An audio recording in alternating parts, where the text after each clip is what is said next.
नमस्कार। ANB news में आपका बहुत बहुत स्वागत है। मैं हूं नवीन पांडे।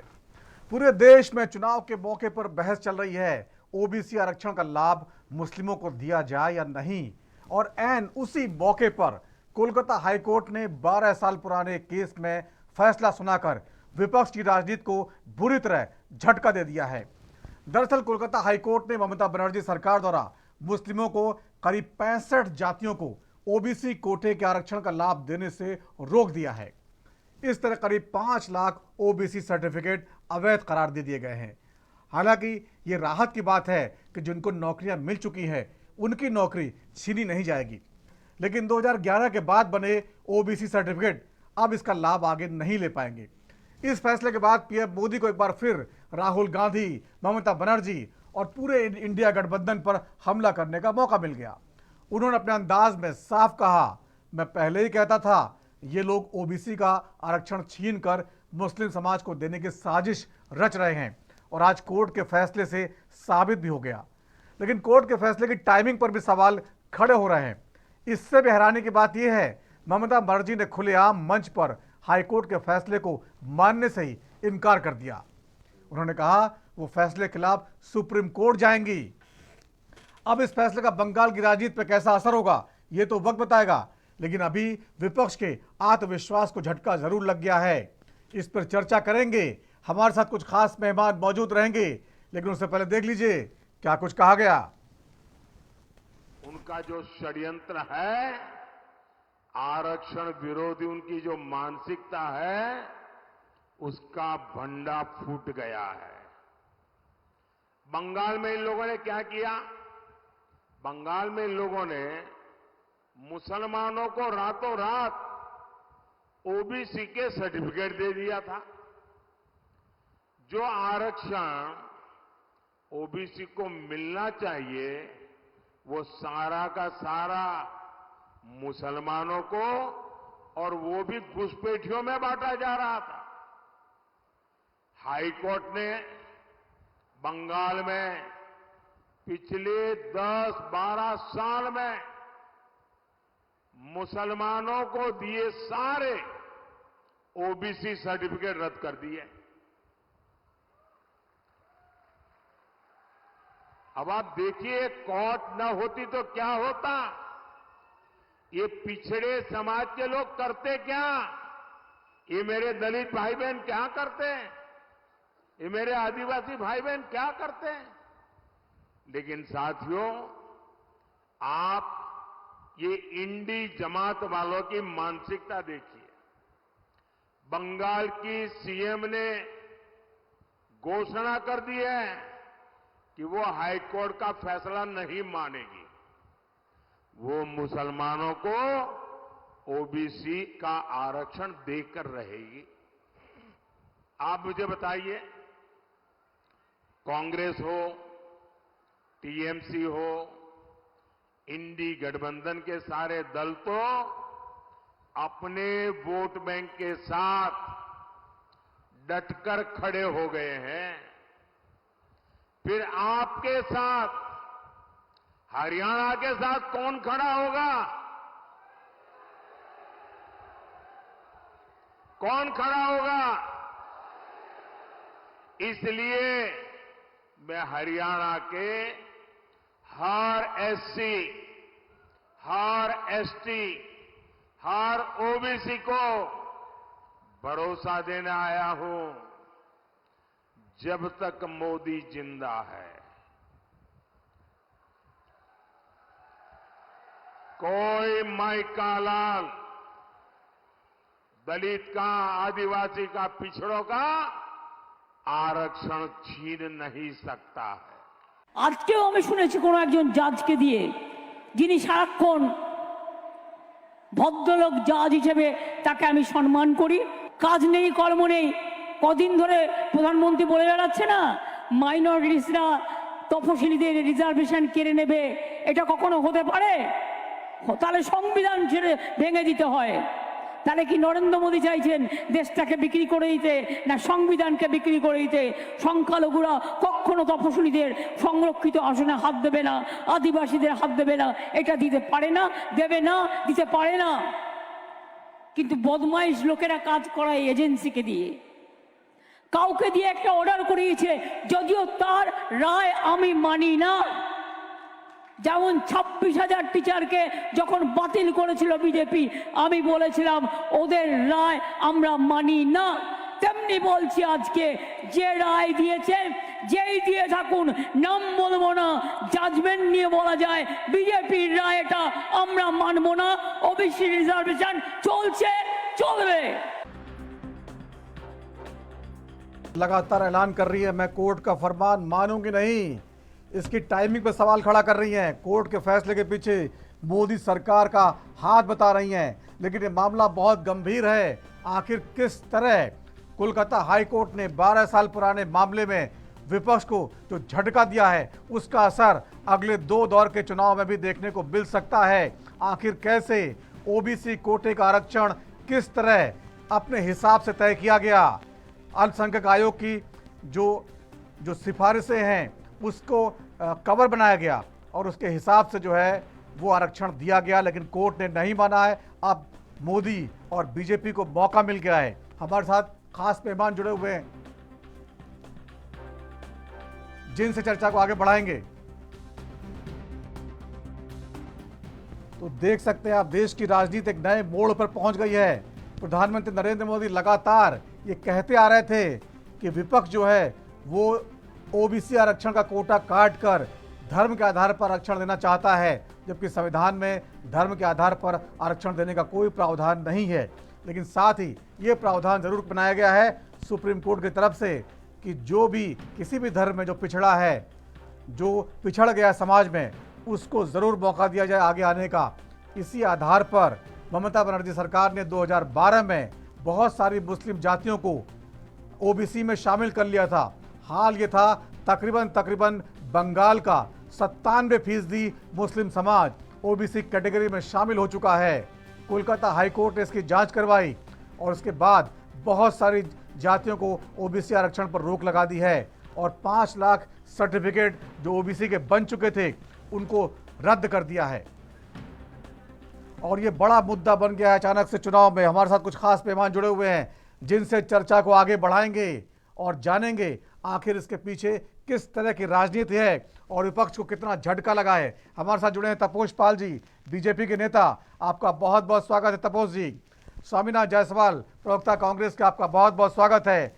सुमित मेहरोत्रा, नेता टीएमसी के, आपको बहुत बहुत स्वागत है। आनंद त्रिपाठी, राजनीतिक विश्लेषक के तौर पर जुड़े, आपका बहुत बहुत स्वागत है आनंद जी। सबसे पहले सुमित मेहरोत्रा जी, आपके पास आना चाहूँगा।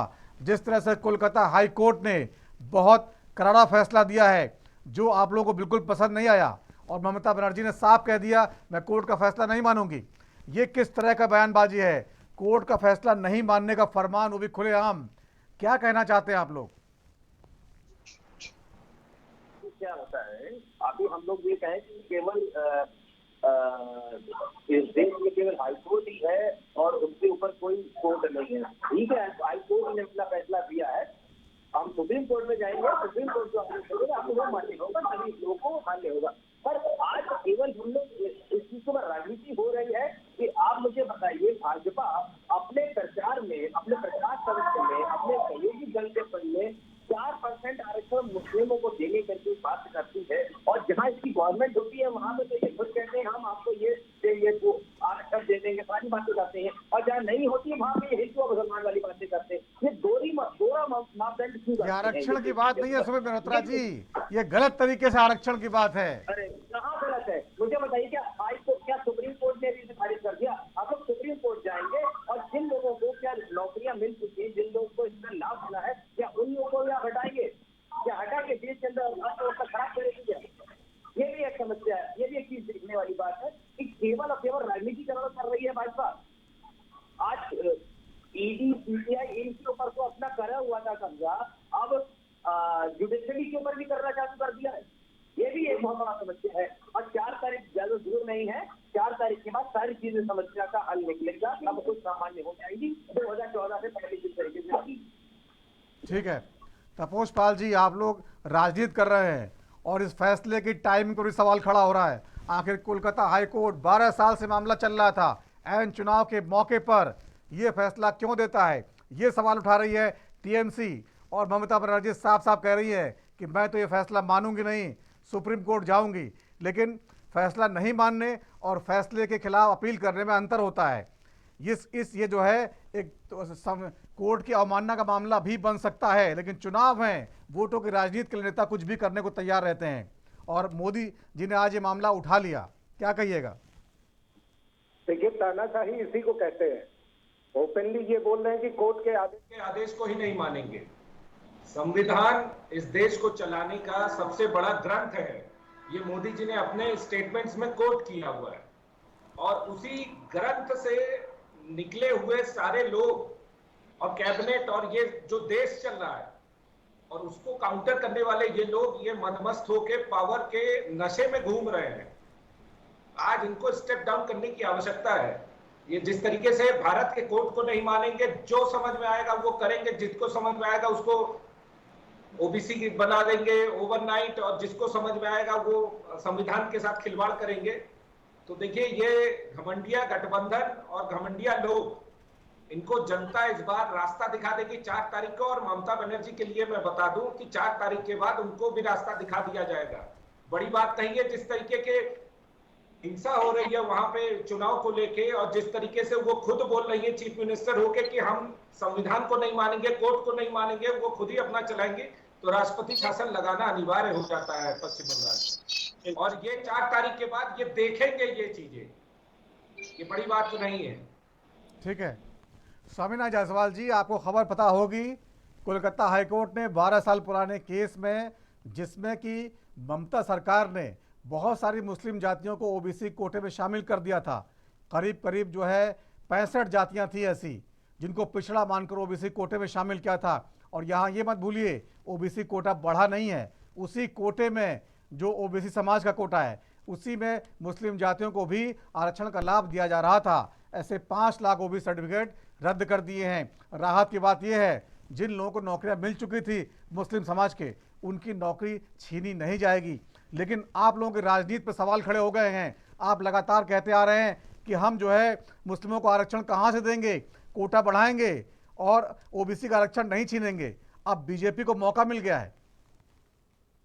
देखिए नवीन भाई, जिस तरह से भारतीय जनता पार्टी को तो किसी मुद्दे को कैच करना है, अभी माहौल बदलना है, हिंदू मुसलमान तुष्टीकरण, मंगलसूत्र, बच्चा पैदा करने वाले को जमीन छीन कर, तो यही कहते आए हैं। तो उनके हाथ में को बटेर मिल गया है। अब सोचे अरे ये मामला कोर्ट का है, सुप्रीम कोर्ट अभी बाकी है, सुप्रीम कोर्ट जाएगी और सुप्रीम कोर्ट का जो निर्णय होगा वो तो सर्वमान्य होगा। लेकिन इसको जिस तरह से भजाने का काम, मोदी जी अपने काम को नहीं भजाया आज तक। पूरा चुनाव का 5 चरण बीत गया, 2 चरण बाकी है। अभी 25 तारीख को भी 48 सीट पे 8 राज्यों में होने वाला है। लोकतंत्र में आपको दुआई इनको देना है, खाली हिंदू मुसलमान और पिछड़ा अगड़ा कर जिस तरह से धर्म को लाए, पहले राम को लाए, फिर सनातन को लाए, फिर उसके बाद मुसलमान को लाए, हिंदू मुसलमान करने, पाकिस्तान इंडिया, गोधरा कांड, कौन सा ऐसा मुद्दा है? और अपने संकल्प पत्र का एक भी चर्चा नहीं किए। जो 2 करोड़ नौकरी की बात पहले करते थे, 15 लाख खाते में लाने की, भ्रष्टाचार मिटाने की बात करते थे, सबका विकास, सबका प्रयास करने की बात करते थे। यहाँ तो इनका विकास का एजेंडे नहीं रहा पूरे चुनाव भर। ममता बनर्जी के पीछे पड़े हुए, अपना इनको मणिपुर नहीं दिखता रहा। और कई घटनाएं ऐसी हुई जिसको एक बार भी नहीं बताया कि हमारे खुद का घर दूसरे को उठाने से पहले स्वामीनाथ जी देखकर मैं जरा बुरा ना मिलियन को, जब मैं बुरा देखूं हमसे बुरा ना। स्वामीनाथ 3 उंगली इंडिकेशन देता है। जी नवीन जी आप बोलिए। जो है मामले की गंभीरता को समझ नहीं पा रहे हैं। ये भले फैसला हाईकोर्ट का हो, लेकिन ये पूरे विपक्ष पे लागू होता है। बार बार लेकिन किस समय सुन लीजिए सवाल सुन लीजिए। लगातार जो है बीजेपी अभी से नहीं, पहले से, और खासकर मोदी जी ये आरोप लगा रहे थे ओबीसी समाज का कोटा, पिछड़े समाज का कोटा जो है वो छीनकर मुस्लिम समाज को दे देंगे। और आप लोग चुप्पी साधे हुए थे। लेकिन बंगाल में चूंकि 27% मुस्लिम वोट है, इसलिए ममता बनर्जी खुलेआम कह रही हैं, आप लोग कह नहीं पा रहे हैं। लेकिन कोर्ट के फैसले ने इस बात पर मुहर लगा दी है। अब आपको सफाई देनी पड़ेगी। अब भी आप नहीं बोलेंगे तो आपको नुकसान होगा। देखिए नवीन की हिस्सेदारी की हम लोग बात करते हैं, जिनकी हिस्सेदारी उनकी भागीदारी, उसीलिए तो जनगणना जाति जनगणना कराने की बात हम लोग कर रहे हैं। हम अपने मैनिफेस्टो में भी जाति जनगणना हिस्सेदारी की बात करें, और उसके बाद वहाँ 17% ओबीसी है बंगाल में, और उसके बाद जिस तरह से आप लगा रहे हैं लिगेशन, हाई कोर्ट ने उस पे हाई कोर्ट ने अभी एक्शन लिया है, तो हाई कोर्ट एक्शन लिया, हाई कोर्ट के ऊपर सुप्रीम कोर्ट है, सुप्रीम कोर्ट ममता बनर्जी जाएंगी, उसके बाद अपना बात रखेंगी। अगर गलत होगा तो उसके लिए भाई सरकार का कोर्ट का बात तो अवहेलना कोई नहीं करेगा, कोर्ट का बात मानेगा। लेकिन इसको जिस तरह से अपने को लोग कर इन लोग मुद्दा बनाने की बात करते हैं, अपने कामों को तो वही एजेंडा है, कब तुष्टिकरण हो, कब हिंदू मुसलमान हो, कब अपने जाएंगे आरएसएस प्रमुख जाके मदरसे में जाएंगे, तलाबी पढ़ लेंगे, कभी कहेंगे मेरा डीएनए आपका डीएनए है। ये अपने जब प्रधानमंत्री जी चुनाव जीतते हैं 2014 में, तो नवाज शरीफ को बुला लेते हैं, पहला पाकिस्तान इंडिया दुनिया को दिखाते हैं कि हम पाकिस्तान को ये डरा दिए, वो कर दिए, बिरयानी खाने बिना बुलाए पहुंच जाते हैं। तब हिंदू मुसलमान नहीं करते हैं। वोट के समय में हिंदू मुसलमान तुष्टिकरण धर्म की राजनीति जरूरी है। काम और विकास का जो मन की बात करते 10 साल तक का है, आज युवाओं का जोश देख रहे हैं आप, पूरे देश में कैसे चल रहा है बदलाव का लहर, किस तरह से लोग समझ गया है कि खाली भाषणगिरी से भाषण जीवी प्रधानमंत्री नहीं चाहिए, काम वाला एजेंडा चाहिए, युवाओं को नौकरी चाहिए, 38 साल का रिकॉर्ड तो महंगाई पे चर्चा होनी चाहिए, बेरोजगारी पे चर्चा होना चाहिए, गरीबी पे चर्चा। एक कहते हैं गरीबी मिटा दिया 25 करोड़ लोगों को, 105 करोड़ यानी आपके 140 करोड़ जनता में 80 करोड़ को राशन फ्री का बोलते देते हैं, 25 करोड़ गरीबी रेखा से नीचे कर दिए, हम 25 करोड़ को अमीर बना दिए। तो 25 करोड़ को अमीर बनाते तो 80 करोड़ राशन दे ही रहे हो, 80 करोड़ का 80 करोड़ है, इसका मतलब 105 करोड़ लोग। मैं जवाब दे देता हूँ।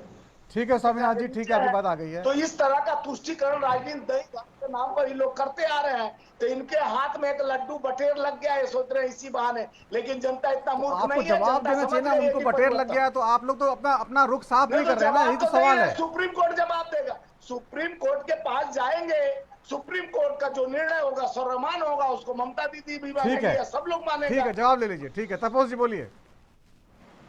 देखिए, अनाज के लिए ये बता दें, बार बार ये कह रहे हैं फ्री अनाज फ्री अनाज, सुप्रीम कोर्ट का आदेश था कि कई लोग भूखों मर रहे हैं, आप 1.5 लाख टन अनाज सड़ रहा है, 2010 की मैं बात बता रहा हूं, और ये सुप्रीम कोर्ट का निर्देश था। और मनमोहन सिंह गवर्नमेंट उस समय क्या बोलते हैं कि सुप्रीम कोर्ट हमें निर्देश ना दे, हमें जो करना है वो हम करेंगे। देखिए इनकी तानाशाही, और ये जो मदमस्त होकर घूमते हैं ना, इन्होंने संविधान को कभी नहीं माना है। इस देश में अगर संविधान के साथ सबसे पहले खिलवाड़ किसी ने किया तो वो 1991 में फ्रीडम ऑफ स्पीच को खत्म करके नेहरू जी ने किया। उसके बाद 1975 में इमरजेंसी लगा के उनकी बेटी ने खिलवाड़ किया, इंदिरा गांधी ने, और फिर इंदिरा गांधी के बेटे राजीव गांधी ने 1985 में शाहबानो के केस को पलट के उसके बाद उसके साथ खिलवाड़ किया। 2013 में संविधान द्वारा बनाए हुए कैबिनेट के निर्णय को प्रेस कॉन्फ्रेंस बुला के राहुल गांधी सार्वजनिक रूप से फाड़ के फेंक देते हैं। इस देश में इस परिवार ने जिस तरीके से मजाक बना के रखा है देश के संविधान और पूरे देश का, इससे बड़ा दुर्भाग्य क्या हो सकता है। आज देश इस निर्णय पे है कि हम 400 पार करेंगे और एक सशक्त सरकार देंगे। जिस तरीके से ये देश चला है पिछले 10 वर्षों में, ये बताया है कि एक चाय वाले ने किस तरीके से देश के संविधान को बचाया है, देश के फेडरल स्ट्रक्चर की रक्षा की है। स्वामीनाथ जी आऊंगा आपके पास। तभी हो रहे हैं, उस पे चेक डाले जा रहे हैं। देखिए सुप्रीम कोर्ट का निर्णय तपोस पाल जी किया था 2010 में। इस फैसले के बारे में जो आज खबर आई है, मोदी जी ने ये कहा है कि हम पहले से कह रहे थे कि ओबीसी का आरक्षण कोटा काट के जो है दूसरे संप्रदाय के लोगों को दिया जा रहा है। तो गुजरात सरकार भी तो तमाम देती रही है, आपकी सरकारें भी तो देती रही हैं जो वाकई जो पिछड़े थे। अब अपने मन से जो है जो पिछड़ों का पैमाना तय कर दिया गया है, वहां पर सवाल है ये जो शायद स्वामीनाथ जी समझ नहीं पा रहे हैं। यही बात कही जा रही है कि जिसको जो मन आ रहा है, धर्म के आधार पे इस देश में कोई आरक्षण नहीं होगा।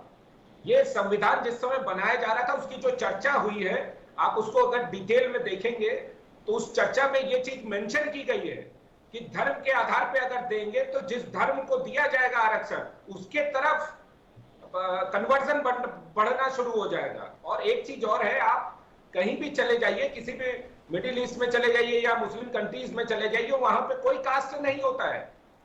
मुस्लिम धर्म में कास्ट का कोई प्रावधान ही नहीं है। आप इनके धर्म ग्रंथों को उठा के देख लीजिए और जो भी है वहां पे कहीं कास्ट का कुछ नहीं है। ये ढकोसला केवल इंडिया में बनाया गया है और उसके बाद ये पॉलिटिकल पार्टियां आज उसको अपीजमेंट के तहत इस लेवल पे चली गई है कि वो इस देश के संविधान के साथ खिलवाड़ करके आज उनको आरक्षण देना शुरू कर दी है, और वो भी फ्रंट लाइन से दे नहीं सकती है तो बैकडोर से वो दे रही है, उसको ओबीसी का सर्टिफिकेट जारी करके दे रही है। इससे बड़ा दुर्भाग्य क्या हो सकता है भाई? पूरे देश के साथ आप खिलवाड़ कर रहे हैं। ठीक है तपोस जी। सुमित मल्होत्रा जी, जिन प्रदेशों में आपके सरकार बची हुई है और उस प्रदेशों में आप इस तरीके से नौटंकी कर रहे हो, देश के साथ खिलवाड़ कर रहे हैं, देश इसका जवाब देगा। ठीक है 800 सीट ठीक है पार कर ठीक रहा है तपोस जी, क्या ठीक जवाब है देगा? ठीक है। सुमित मल्होत्रा जी, इस फैसले का असर भले आपको वहां फायदा नुकसान जो होगा बंगाल में अलग बात है, क्योंकि वहां बड़ी तादाद में मुस्लिम आबादी है, उनका वोट आपको मिल जाएगा, लेकिन आपने इंडिया गठबंधन के बाकी लोगों के लिए मुश्किल खड़ी कर दी है बाकी राज्यों में। कैसे हमने अलग राज्यों में इंडिया गठबंधन कर दी है? थोड़ा सा जिस तरह से ओबीसी आरक्षण पर कोर्ट की टिप्पणी आई है, इसके बाद बीजेपी को यह मौका दे दिया है। देखिए कोर्ट भी कह रहा है कि मुस्लिमों को आरक्षण दे रहे हैं ये लोग। ये बात साबित करने में बीजेपी कोई कसर नहीं छोड़ेगी। अच्छा चलिए, मैं आपकी बात अगर मानता हूँ कि हम लोग मुस्लिमों की राजनीति करते हैं तो भाजपा के सहयोगी दल टीडीपी, जहाँ पे चंद्रबाबू नायडू की पार्टी विधानसभा चुनाव भी साथ में हो रहे हैं, तो वो वहाँ पे कह रहे हैं हमारी सत्ता आती है तो हम 4% का आरक्षण आपको देंगे। बिल्कुल आप सही कह रहे हैं, चंद्रबाबू नायडू ने कहा था, लेकिन वहाँ चुनाव पूरे हो चुके हैं। अब 3 हफ्ते पहले, अभी सुन लीजिए लक्ष्मण भाई, ये अभी 3 हफ्ते पहले ही था, ज्यादा दिन नहीं हुआ, 3 हफ्ते ही हुए। तो ये मुझे आप बताइए पूरी मापदंड क्यों? वहाँ पे माननीय प्रधानमंत्री जी जाते हैं प्रचार करने और वहाँ पे मंचों से खड़े होकर क्या कहा जाता है कि हमारी सरकार बनेगी, सत्ता आएगी, हम 4% आरक्षण देंगे मुसलमानों के लिए। क्यों? वो क्या है? उसके ऊपर कौन बोलेगा? अगर हम जो कर रहे हैं तो हम गलत कर रहे हैं, हम हिंदुओं का गला काट करके कर रहे हैं, और आप कर रहे हैं तो वो बहुत बढ़िया कर रहे हैं, तो वहाँ पे आप हिंदुओं का गला नहीं काट रहे हैं। ये कौन सी राजनीति आप कर रहे हैं? कि आप गलत कर रहे हैं। सर भाजपा आप करेंगे, हम कर रहे हैं। आप तो स्वाति मालीवाल के केस की तरह बातें कर रहे हैं। 5 चरणों में इनको जनता ने नकारने का काम करा है, अलग बैठाने का काम करा है। अब ये समझ रहे हैं कि अगर हम हिंदू और मुसलमान 10 साल से हम सत्ता में, हमें कहाँ से नकारा गया है? 18 राज्यों से ऊपर हमारी सरकार है, हमें कहाँ से नकारा गया है? वो कभी मंगलसूत्र पे आ जाते हैं, कभी कब्रिस्तान पे आ जाते हैं, कभी मंदिर पे आ जाते हैं। अरे भाई कौन सी भाषा आप बात कर रहे हैं? हम तो कह रहे हैं चुनाव आयोग को तुरंत इसके पर हस्तक्षेप करना चाहिए, जो धर्म की राजनीति के ऊपर। ठीक है सुमित जी, ठीक है, उसके ऊपर सख्त कार्रवाई करनी चाहिए। ठीक है। आनंद त्रिपाठी जी, सबकी बातें आपने सुन ली, बहुत अच्छे ढंग से मैंने 2 बार पूछा, लेकिन मुद्दा लगता अभी भी विपक्ष को समझ में नहीं आ रहा है। मुद्दा जो है, कोर्ट की टिप्पणी के बाद बीजेपी को यह मौका मिल गया है कि वो ये साबित कर सके कि जो है ओबीसी आरक्षण का कोटा काट के मुस्लिमों को दिया जा रहा है। बात यहाँ कोर्ट के फैसले की नहीं है। कोर्ट का फैसला आप मानिए ना मानिए, सुप्रीम कोर्ट जाइए, लेकिन ये तो एस्टेब्लिश कर दिया ना कि आपने ऐसा किया। 97% मुस्लिम आबादी जो है बंगाल की है वो कोटे में आ गई है।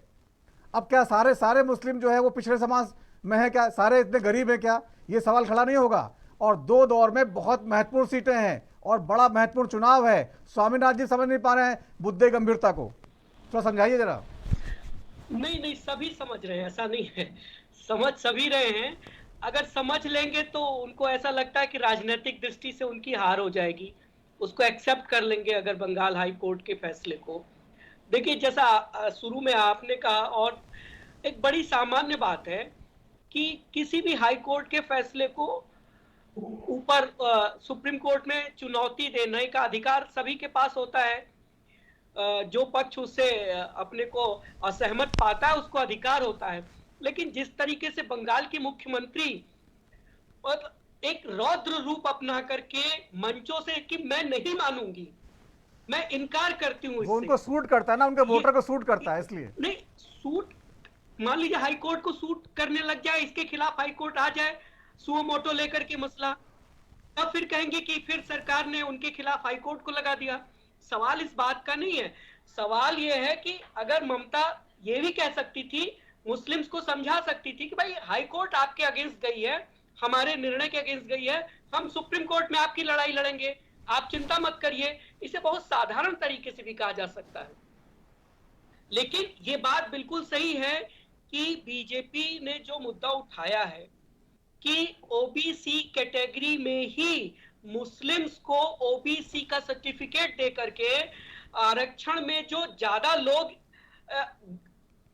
घुसाए जा रहे हैं, उससे जो मूल ओबीसी समुदाय है उसका अधिकार हनन हो रहा है।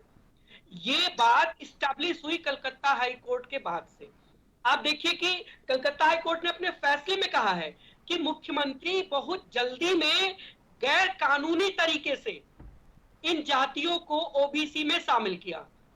उन्होंने अपने चुनाव में जो वादा किया था, वो चुनाव पूरा होते ही 2011 में 42 जातियों को ओबीसी में शामिल करने का नोटिफिकेशन जारी किया गया, जिसमें से 41 जातियां मुस्लिम धर्म से आती थी, इस्लाम से आती थी। और सबसे बड़ी बात है कि राष्ट्रीय पिछड़ा वर्ग आयोग 1993 की अधिनियम के तहत राज्य पिछड़ा वर्ग अधिनियम से इसकी सिफारिश नहीं करवाई गई थी। सरकार ने स्वयं तय कर लिया कि कौन सी जातियां ओबीसी में शामिल होंगी। सूट कर रहा था, इसलिए वोट बैंक को सूट कर रहा था। तो यही टेक्निकल पॉइंट तो कोर्ट ने उठाया और उसने कहा, इसी आधार पे कहा। और यही नहीं, उसके ठीक ही 11 साल बाद जब चुनाव में जाने वाली थी, तब 35 जातियों को उन्होंने शामिल किया, जिसमें से 31 जातियां मुस्लिम समुदाय से आती थी। तो इस तरीके से देखिए 71 या 72 जातियों को 10-11 वर्षों में कानून का उल्लंघन करते हुए गैर कानूनी तरीके से ओबीसी में स्थान दे दिया गया। अगर उन्हें ये करना था तो केंद्र से लड़ाई लड़ती, केंद्र के स्तर पर राष्ट्रीय पिछड़ा वर्ग आयोग के तौर तरीकों और नियमों कानूनों का साथ लेकर के इसको करती, कि कौन रोक रहा था। लेकिन आनंद जी, टाइमिंग पर सवाल खड़े हो रहे हैं, इसी समय फैसला क्यों आया जब चुनाव का 2 दौर बाकी हैं? अच्छा ये बताइए, किसी राजनीतिक दल ने, राजनीतिक पार्टी ने या किसी सरकार ने ये डिसीजन दिया है? ये डिसीजन तो कोर्ट का है ना। ममता बनर्जी कह रही है कि कोर्ट जो है सरकार के इशारे पे चल रहा है। अब ये तो कलकत्ता हाई कोर्ट के जजों को देखना चाहिए कि उनको क्या करना है। उनके पास एब्सोल्यूट पावर है। कल वो अभी अवमानना का मसला दायर करें, एक दिन में सुनवाई करके ममता बनर्जी को जेल में डाल दें, क्या कर लेंगी ममता बनर्जी? लेकिन वो लोग सभ्य लोग हैं, वो ऐसी असभ्य बातों पर नहीं ध्यान दे रहे हैं। हाई कोर्ट के जज जानते हैं कि उन्हें क्या करना है। ममता बनर्जी को जो बोलना है वो बोले, उनकी बंगाल के लोग तय करेंगे, ओबीसी की जातियां तय करेंगी कि उनका जो हिंदुओं में ओबीसी की जातियां हैं वो तय कर लेंगी कि उनका अधिकार मार करके ममता बनर्जी मुस्लिम्स को दे रही हैं, तो हिंदू जातियां तय कर लेंगी अपना वोट। अब समस्या आनंद जी स्वामीनाथ जी के लिए खड़ी हो गई है।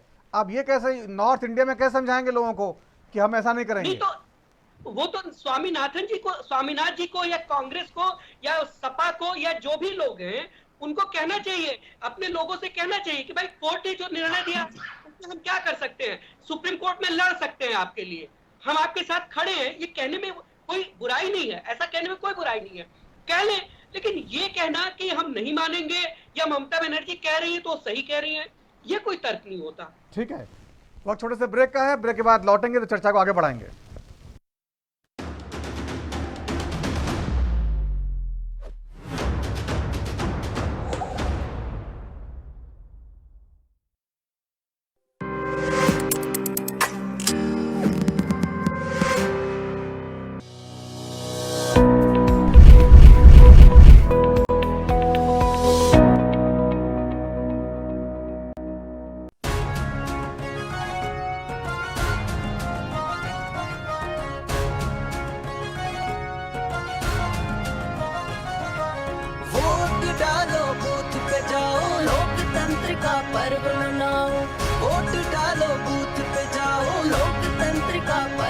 स्वाभिमान सबका से, मतदान सबका से, लोकतंत्र का महायज्ञ अभिमान सबका से 25 मई न चूक न जाइयो सारे पोलिंग बूथ पे जाइयो मतदान हमारी शक्ति है रहे जागरूक हरियाणा वोट डालो बूथ पे जाओ लोकतंत्र का पर्व मनाओ वोट डालो बूथ पे जाओ लोकतंत्र का पर्व मनाओ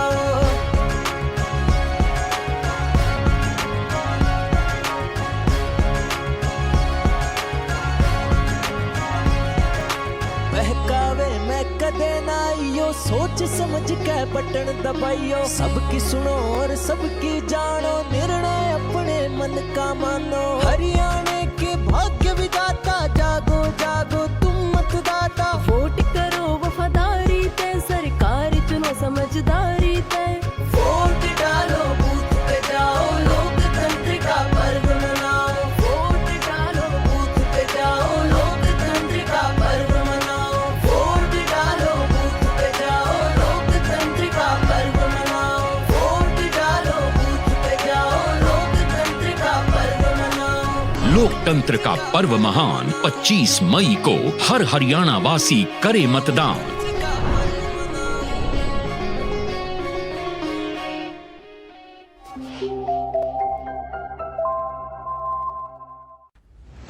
नहीं दबेगी कोई आवाज, हटेगे पर्दे, सामने आएगा हर राज। जो छिपाते हैं हकीकत, उनकी सच्चाई सामने लाते हैं हम। इसीलिए एनबी न्यूज पर भारत को है नाज। उत्तर प्रदेश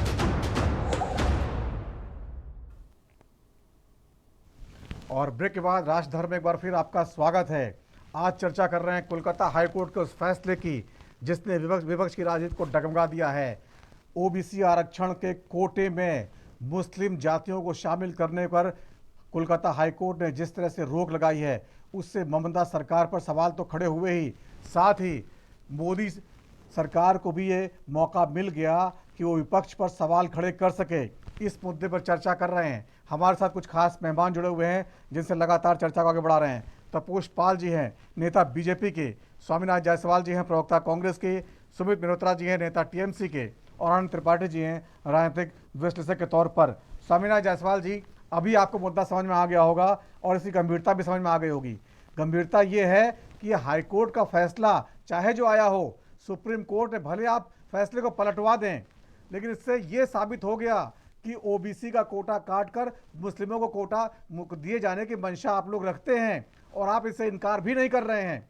ये सवाल बीजेपी के लिए मुफीद बैठता है। अगले 2 दौर में आपके जो वोट आपकी तरफ आ रहे होंगे या आने वाले होंगे, उन पे झटका लग सकता है ओबीसी समाज के, ये कहना चाह रहे हैं। देखिए नरेंद्र भाई, आनंद त्रिपाठी जी कुछ सही बात भी बोले। मान लो कि हाई कोर्ट ने जो अपना आदेश दिया है उस आदेश के ऊपर आप सुप्रीम कोर्ट जा सकती हैं, उसको आप सुप्रीम कोर्ट में जाकर अपने पक्ष को रखना चाहिए। और ममता दीदी को कम से कम हाई कोर्ट पे तो जो हाँ ये बात है कि इस समय चुनाव का चल रहा है, 11-12 साल का मामला है। हाई कोर्ट और भारतीय जनता पार्टी जिस तरह से कानून व्यवस्था को ताक पे रखते हुए निरंतर अपने बात को रखने में माहिर है, तो उसको हाथ में एक बहुत बड़ा ये मिल गया व्यवस्था। लेकिन अपने के लिए नहीं वो बोलेंगे। जिस तरह से टीडीपी पर बात हुआ तो वहां भी नहीं बोले। टीडीपी सीधे बोली 4% आरक्षण में काट कर, तो वहां मोदी जी अपना समझौता कर लेते हैं तमिलनाडु में साथ में कि ओबीसी का आरक्षण काट के और उनके साथ खड़ा होकर जिंदाबाद करते हैं। लेकिन यहाँ पर उंगली खड़ा करते हैं। एक जब आप जाके उसी बात को आप हामी भरते हो तो दो तरफा नहीं ना चलेगा। तो स्वामीनाथ जी, वहाँ तो चुनाव खत्म हो चुका है ना, वोटिंग वहाँ बची नहीं है। खत्म हो चुका तो इसका मतलब क्या है? आप वो अपने एजेंडे में लेके टीडीपी आया, अपने मैनिफेस्टो में लेके आया कि मैं 4% पिछड़ा का आरक्षण काट कर मुस्लिमों को दूंगा, तो वहां तो आप ऑब्जेक्शन कर सकते हो। वो तो आपका गठबंधन का हिस्सा है, आपका हिस्सेदारी भागीदारी उसके साथ है। तो वहां तो लैला मजनू का खेला खेल रहे हैं और यहाँ पर उंगली उठा रहे हैं। यहाँ तो हाई कोर्ट संज्ञान लिया, वो भी चुनाव के समय लिया। तो चुनाव के समय लेना एक एक मानसिकता तो समझ में देश की जनता को आ रहा है कि क्या क्या किस तरह से अपने नब्ज का प्रयोग किया जा रहा है। लेकिन ममता बनर्जी को इसको लेकर आगे यानी इसको भाई कोर्ट तो कोर्ट होता है, कोर्ट जो आदेश दिया उसको सर्वमान तरीके से सब मानता है। तो लेकिन जिस तरह से खेल चल रहा है, लेकिन इस खेल का पर्दाफाश हो चुका है। प्रधानमंत्री कहीं जाके गठबंदी करते हैं, कहीं जाके कुछ कहते हैं, कहीं कहते हैं बनारस में गए नहाए गंगा जी और नॉमिनेशन के बाद कहते हैं हम धर्म का बात नहीं करेंगे। वहीं कलकत्ता शाम को जाते हैं, फिर हिंदू मुस्लिम का तुष्टीकरण की बात करने लगते हैं। तो प्रधानमंत्री जगह जगह पे कपड़ा बदलते हैं, जगह जगह पे भाषा बदल देते हैं।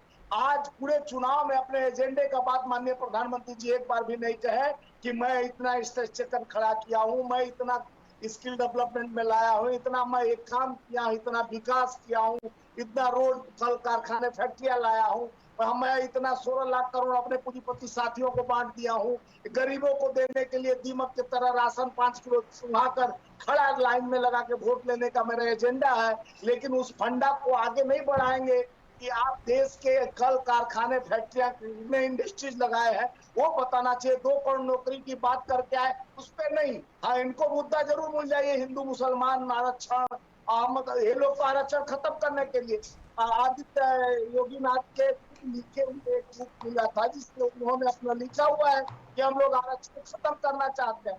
ये तो आरक्षण खत्म करने, और ये तो संविधान इन्हीं के हेंगड़े कर्नाटक का एमपी बोलता है कि हम 400 पार आ जाएंगे तो हम संविधान खत्म, मंशा संविधान खत्म करने के लिए है।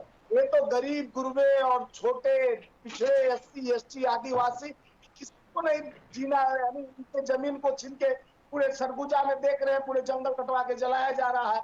जिस जंगल को बचाने के लिए आंदोलन करने वाला वही मुख्यमंत्री बैठा हुआ जो भी वहाँ छत्तीसगढ़ में, और वही आदमी के रहते हुए जंगल कट रहा है। तो जंगल काट के वो जमीन किसको दिया जा रहा है? तो अपने मित्र को दिया जा रहा है। तो मित्रों के लिए इतना बड़ा त्याग भाई, 16 लाख करोड़ रुपया दान भी कर दे रहे हैं। किसान 70 किसान रोज शहादत, उस पर चर्चा नहीं करेंगे प्रधानमंत्री जी कि 800 किसान 1000 किसान जो शहादत दिए उसके बाद उनको एमएसपी लागू करना चाहिए था। उनके लिए एक व्यवस्था करना चाहिए। दुगनी आय की बात 2022 में कहे। नौकरी के लिए युवा आप देखे होंगे प्रयागराज में, आजमगढ़ में, हर जगह किस तरह से 18 से 25 साल का युवा कितना जोश के साथ एक बदलाव का लहर लेके, परिवर्तन का लहर है लोगों में जोश, और इस तरह से एक घमंड इनका चकनाचूर होने वाला है। जिस तरह से इन्होंने लोगों को मन की बात सुनाकर कोई धंधा नहीं, खाली जन की बात न करके अपने जन की बात किए है, अपने पूंजीपति साथियों का। उस एजेंडे पे चुनाव नहीं हुआ। 5 चरण चुनाव बीत गया, परसों भी चुनाव है, लोग मत दे रहे हैं। तो समझ गए हैं कि अब प्रधानमंत्री जी वो प्रधानमंत्री नहीं रहे जो 56 इंच का सीना लेके आए थे, लोगों को बोले थे 2 करोड़ नौकरी 15 लाख खाते, कहते हैं बहुत हुई महंगाई की बार, अब की बार मोदी सरकार, लेकिन वो इतना कर दिए अत्याचार कि दोबारा लोग सोचने को हो गए कि ये मोदी सरकार अच्छे दिन का बात किया, वो अच्छा दिन गया कहा।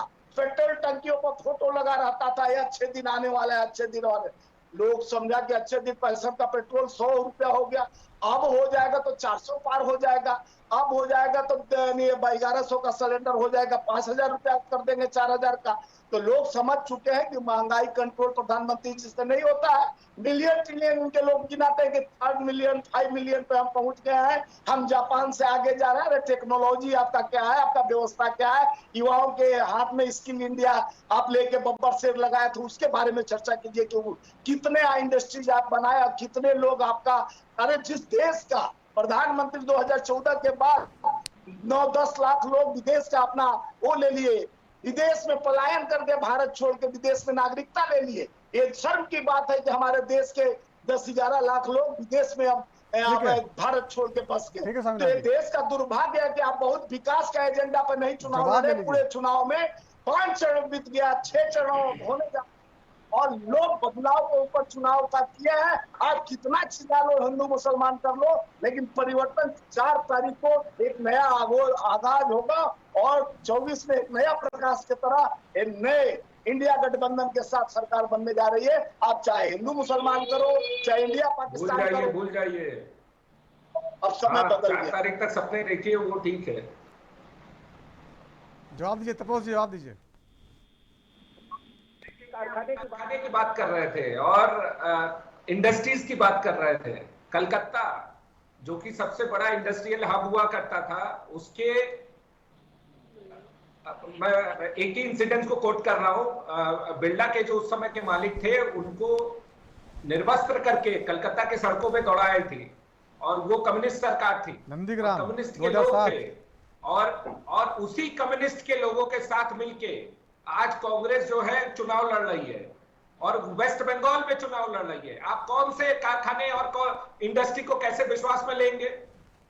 जिन लोगों ने इंडस्ट्री का विरोध किया, आप उन्हीं के साथ मिलके आज सरकार चलाने का वो रच रहे हैं।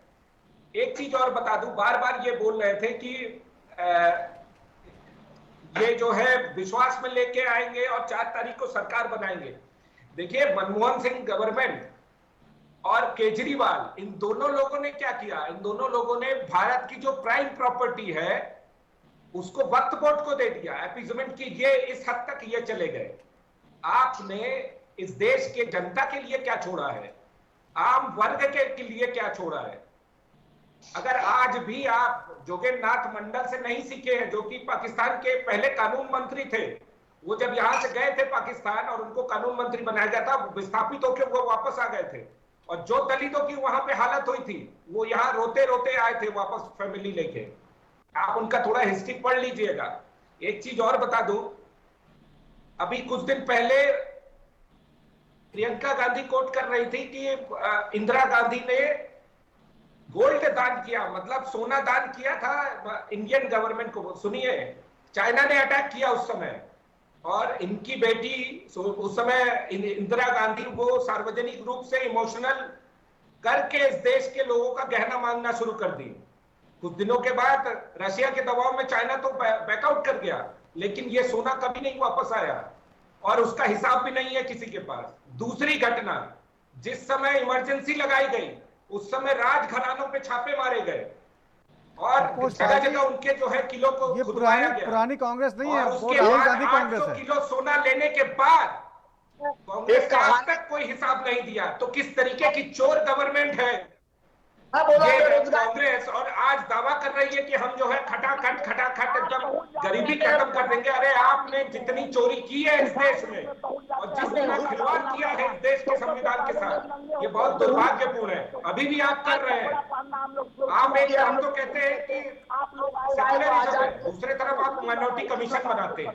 एक तरफ आप कहते हैं कि हिंदू मुस्लिम सब बराबर है, तो वक्फ बोर्ड क्यों बनाते हैं? और फिर मंदिरों पे चेक्स लगाते हैं, मंदिरों के पैसे को लेते हैं, लेकिन मस्जिद और क्रिश्चियन और गिरजाघर वहां से नहीं लेते। तो ये दोहरा रवैया है आपके लिए।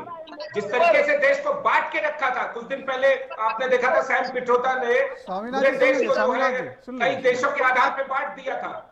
ये बांटने की नीति जो आप बना के रखे देश में और उसको गंदी राजनीति करके शासन करने के लिए और किसी तरीके से सत्ता आपके हाथ में, ये होने वाला अब नहीं है। ये देश जागा हुआ है, ये देश अपना निर्णय खुद ले सकता है। ये कांग्रेस जैसे चोरों को कभी अब प्रश्रय नहीं देगी, ये मान के चलिएगा। जो मुद्दे से आप सरकार में आए थे, जनता विश्वास किया था 10 साल में कि अच्छे दिन में आप कितने अच्छे दिन ले जाए। महंगाई 38 साल का रिकॉर्ड तोड़ दिए, 15 लाख खाते में महंगाई इन्फ्लेशन आधा हुआ है, इन्फ्लेशन आधा हुआ है और रोजगार के अवसर 2019 से लेके आप आंकड़े देख लीजिए, आपको पूरा डेटा मिल जाएगा। ठीक है, अपने काम विकास को नहीं बताते हैं। ठीक है स्वामीनाथ जी, ठीक है। सुमित मल्होत्रा साहब, अरे भैया, सुमित मल्होत्रा साहब, बीजेपी लगातार आरोप लगा रही है कि बंगाल में घुसपैठियों को आरक्षण देने के लिए, उनको सहूलियत पहुंचाने के लिए हिंदुओं का कोटा खत्म किया जा रहा है, हिंदुओं के साथ नाइंसाफी की जा रही है। और जो घुसपैठी कहती है, बांग्लादेश से आए जो लोग हैं उनको बीजेपी कहती है, ये आप भी जानते हैं। ये जो आपका जो आप पे जो आरोप लगता है, इसका असर उत्तर भारत में भी होता है।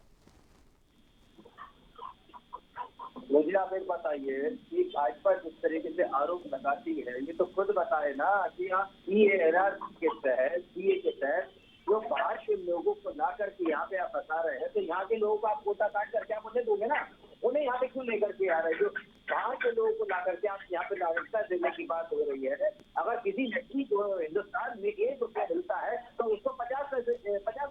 मिलने लगेगा, तो कोटा तो कटेगा ना उसका, उसे जो सुविधाएं मिलती है वो कटेगा और बाहर से उन लोगों को दिया जाएगा। क्यों आप देने से आना है? आप देश के अंदर आज विकास की बात करिए, रोजगार की बात करिए, इसके बात करेंगे नहीं। क्यों इससे भागते हैं, मुंह छिपाते हैं? 10 साल हो गए, मुझे आप एक बताइए, 10 साल में माननीय प्रधानमंत्री जी ने कितनी बार मीडिया में बैठ करके मीडिया बंधुओं से बात करी है? नहीं करेंगे। क्यों? डर लगता है उन्हें। रोजगार के ऊपर बात नहीं करेंगे। मैं आपको एक उदाहरण देता हूँ, बहुत बढ़िया। 10 साल हो गए हैं, इन्होंने आज तक एक जगह थी बरेली में, एक रबर फैक्ट्री है, एशिया की नंबर 1 फैक्ट्री थी बरेली में, वो बंद हो गई है। 40 साल उनके सांसद को दिया बरेली में और वो बंद हो गई। विकास के नाम पे कुछ नहीं मिला। तो आज केवल हिंदू और मुसलमान के ऊपर बात करना, और ये आप देखिए अभी एक इनके प्रवक्ता है संबित पात्रा इनके प्रवक्ता है, उनने कितनी बढ़िया बात करी है कि भगवान भी मोदी जी के सामने नतमस्तक हो रहे हैं। उन भगवान को छोटा दिखा दिया, माफी मांग ली, माफी मांग ली। दिखाया। अरे भगवान हमारे भगवान के ऊपर उंगली उठा करके आप बोले, अगर आप गाली दो भगवान को, उसके बाद कहते कि मैंने तो माफी मांगी। माफी थोड़ा मांगना होता है। देश के प्रधानमंत्री जी को आप इतना बड़ा दिखा रहे हो, देश के हमारे इस भगवान को जो सृष्टि चलाते हैं, दुनिया चला रहे हैं, जिन्होंने इंसानों को बनाया, आप उन्हें छोटा बना दे रहे हैं। बड़ी शर्म की बात है, बहुत शर्म की बात है। ऐसे लोगों को तो सख्त कार्रवाई होनी चाहिए, ऐसे लोगों के ऊपर जो लोग ऐसी बातें करते हैं। पर भाजपा के प्रवक्ता है, भाजपा की क्लास में नहीं सिखाया जाता है कि हिंदू मुसलमान करिए, भगवानों को छोटा दिखाइए। माननीय मोदी जी को इतना बड़ा दिखा दीजिए कि वो भगवान से भी बड़े हैं, और कुछ नहीं है। क्या रोजगार है ना विकास की बात है? ठीक है जी, बात है केवल हिंदू और मुसलमान के ऊपर बात करनी है। और रही आरक्षण की बात, तो हाईकोर्ट ने आदेश दिया है, उसको लेकर के हम लोग सुप्रीम कोर्ट जाएंगे।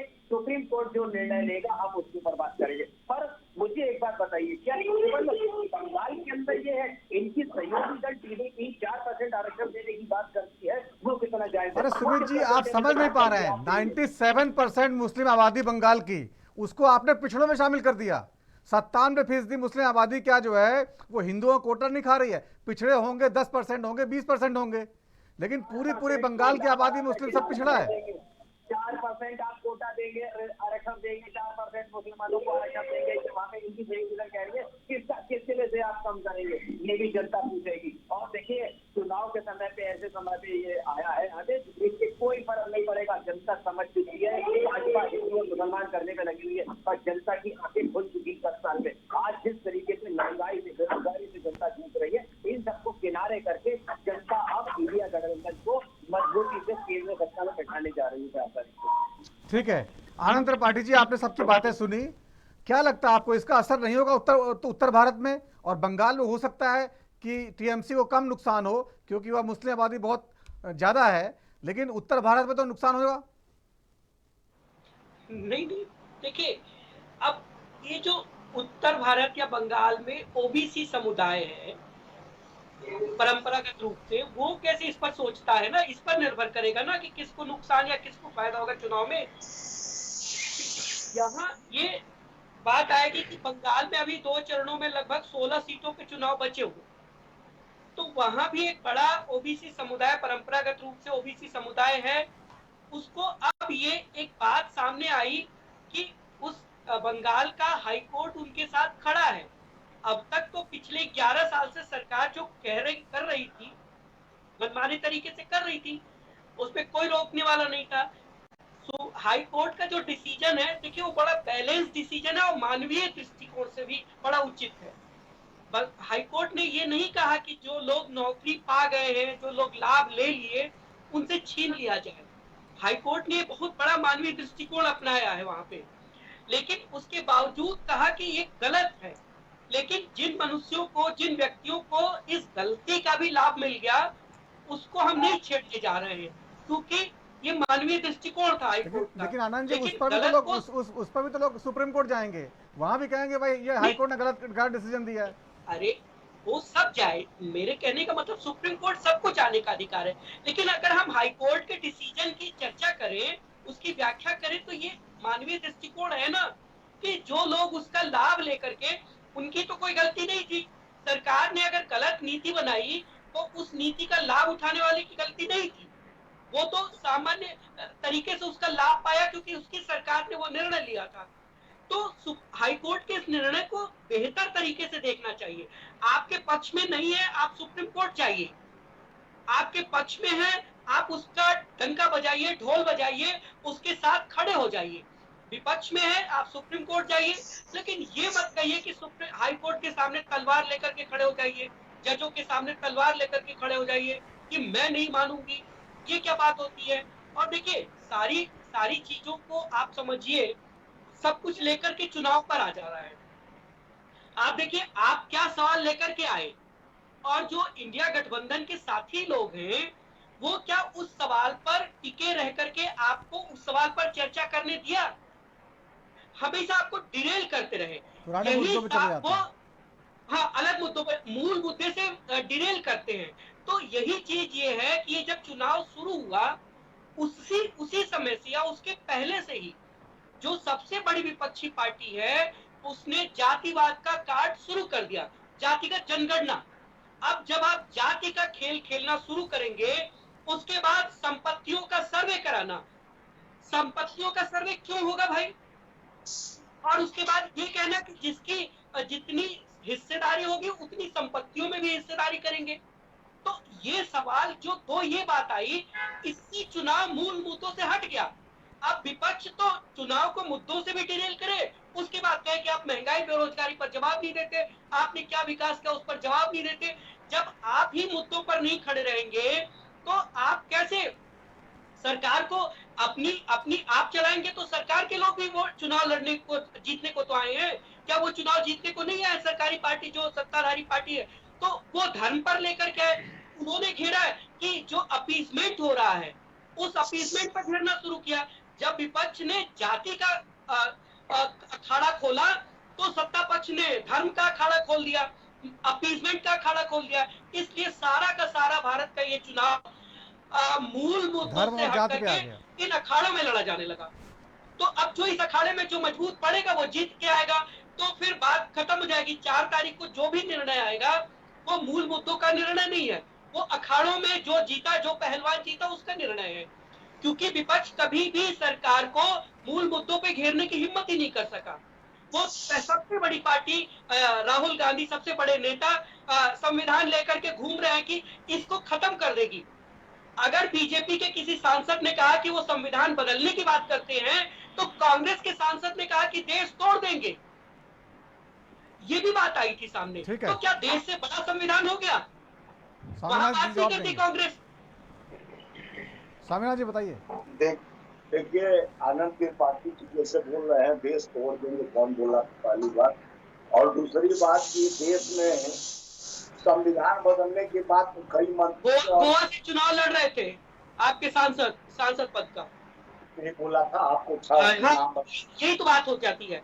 आप अपनी चीजें जब हो जाती है, बीच में नहीं बोला, ताकत रखिए, बीच में मत आप रखिए ताकत को, तो आपको रखना पड़ेगा, धैर्य रखना पड़ेगा। आप सम्मान कुछ नहीं, मत करिए ऐसा झूठा सम्मान की आवश्यकता नहीं है। आप मत करिए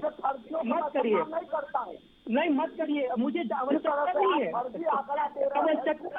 हाँ ये सब बोलिए, ये चीज आपको शोभा देता है, ये सब शोभा देता है आपको, शोभा देता है। बोलिए पाटिल जी, आप चश्मा कैसे लगा? आपके ऊपर चश्मा भी लग चुका है, काला चश्मा। ठीक है, व्यक्तिगत टिप्पणी नहीं, व्यक्तिगत टिप्पणी तो स्वामीनाथ जी चरित्र दिखाता है। मुद्दों बात करिए, मुद्दों पर। ये आपका चरित्र दिखाता है कि आप कौन से लोग हैं। आपका चरित्र दिखाई दे रहा है कि आप बैठे हो या एक पत्रकार बनकर एक ही चरित्र रामचरितमानस के तरह मोदी चरित्र का गुणगान कर रहे हैं। कभी आपके आप तो रामचरितमानस को गाली देते हो, आप लोग रामचरितमानस को गाली देते हो, आप लोग आपकी पार्टी के सहयोगी पार्टी का मंत्री गाली देता है। देखो आपकी पार्टी के सहयोगी मंत्री गाली देता है रामचरितमानस को। बोलना नहीं दोगे, तो हम क्या बोलेंगे? अगर गलत बोलेंगे तो दलाली करोगे तो हम आपको औकात बताएंगे। आप दलाली करने का काम कांग्रेसियों का होता है। दलाली करने का काम आप ही लगता है, आप पत्रकार नहीं हो। ठीक है स्वामीनाथ जी, मुद्दे बात करिए, समय कम बचा है। स्वामीनाथ जी मुद्दे पे बात करिए। स्वामीनाथ जी मुद्दे बात करिए, समय कम बचा है, मुद्दे बात करिए। ये जो सवाल खड़ा है जवाब मैं दे रहा जी था। बोलिए। तो माननीय त्रिपाठी जी क्या है कि अब उनको रहा नहीं गया। देखिए देश के मुद्दे का ही चुनाव शुरू हुआ, लेकिन आप बताइए 2, 3, 5, 6 महीने से चुनाव चल रहा है, 5 चरण चुनाव खत्म हो गया। आज तक भारतीय जनता पार्टी, माननीय प्रधानमंत्री जी, जेपी नड्डा जी, अमित शाह जी, राहुल गांधी, कांग्रेस, नेहरू गांधी से शुरू करते हैं, अंत में उसी पे करते हैं। आज नेहरू गांधी और नहीं है कोई, आप 10 साल से प्रधानमंत्री हैं। आप पे सवाल खड़ा होता है कि आपके रहते हुए हम पूछे तपेश भाई से कितने इंडस्ट्रीज लगे, कितने कल कारखाने का निर्यात हुआ, सेल भेल रेल सारे तो अपने मित्र मंडली को दे दिए, 16 लाख करोड़ अपने पूंजीपति साथियों 22 लोग में बांट दिए। गरीब किसान के लिए 1 लाख रुपया लोन माफ करने का आपके पास औकात नहीं रहा। आप महंगाई पे 38 साल का रिकॉर्ड तोड़ दिए। 80 लाख 80 करोड़ लोगों को राशन मुफ्त नहीं चाहिए। प्रधानमंत्री जी नहीं बोले, जैसे पहले बोला करते थे भाइयों बहनों मित्रों, 2 करोड़ नौकरी लेके आया हूँ, दूंगा प्रतिवर्ष, और जितने काले धन है आपके खाते में 15-20 लाख रुपया पहुंचेगा। अरे महंगाई की मार इतना करे अत्याचार, उसके बाद इनके भाजपा वाले कर रहे हैं महिलाओं का अत्याचार, रिकॉर्ड हो गई। 3,000 रमन्ना है, 3,000 बेटियों को रेप करके रिकॉर्ड बनाता है। उत्तर प्रदेश में शर्मसार करने के लिए इसे वो नाम आईटी के नेता पीएचयू के बेटी को गन पॉइंट पर रेप करते हैं। उत्तर प्रदेश में भाजपा का नेता जो रेपिस्ट ब्रिजभूषण शरण सिंह से लेकर सारे लोग पर जो इस पे नहीं जवाब करेंगे, मणिपुर पे नहीं जवाब देंगे कि मणिपुर में आज भी मणिपुर ये कहते हैं कि भ्रष्टाचार खत्म कर देंगे। स्वामीनाथ जी समय खत्म हो गया। गैंग लीडर प्रधानमंत्री बन जाते। ठीक है, आप सभी मनों का बहुत बहुत धन्यवाद चर्चा में शामिल होने के लिए। तो राजधर्म में आज इतना ही, वक्त छोटे से ब्रेक का है। ब्रेक के बाद भी खबरों का सिलसिला जारी रहेगा। नमस्कार।